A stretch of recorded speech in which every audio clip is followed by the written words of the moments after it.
The Girl on the Train. An unreliable director. This adaptation of the best-selling book is hazy in a way that's more confusing than intriguing. When Gone Girl was released, I noted only half-jokingly that I wished every movie could be directed by David Fincher.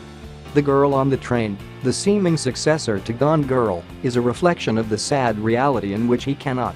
Both movies are based on pulpy page-turners, but only Gone Girl understands how to both wring out suspense and also dig into the characters' heads.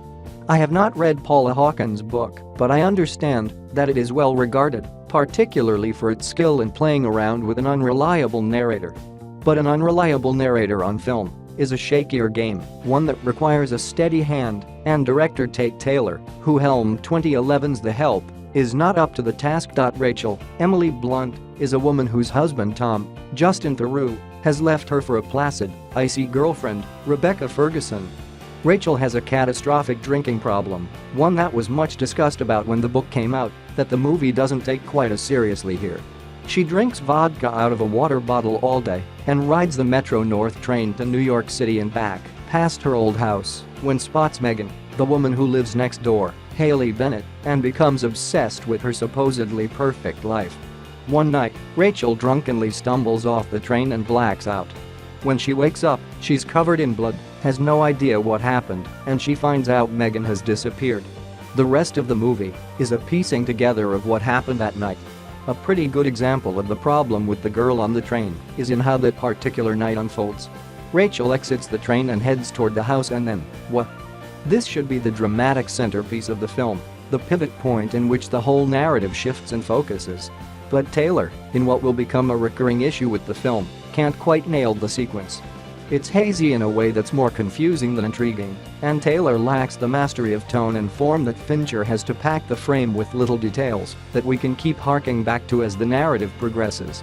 It's just a mess, sloppily edited and constructed, and it essentially sinks the second half of the film. We end up trying to piece together what's happening, while Taylor tosses red herrings in every direction, including a dull side plot with Megan's husband Scott, who is suspected of the crime, rather than digging into his characters' heads. Fincher took a potboiler and elevated it into high art. Taylor takes one and squishes it into a Lifetime movie. The Girl on the Train plods along, playing like a lifeless wax museum version of a real thriller. Taylor makes the mistake of treating a fast-moving story like scripture.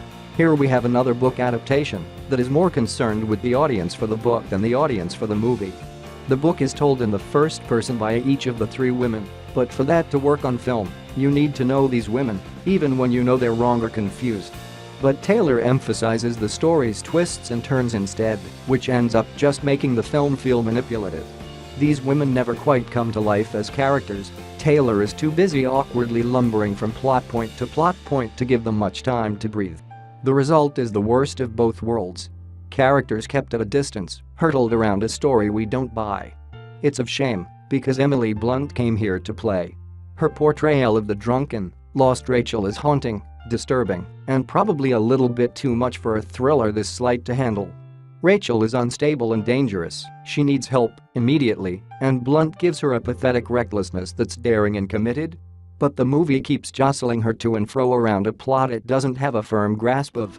It's also worth noting that Taylor isn't even much of a plot hound. The movie tries hard to conceal its mystery, but you'll see the final twist coming an hour away.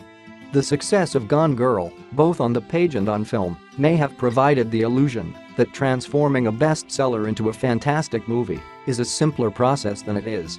The Girl on the Train is how you do this wrong.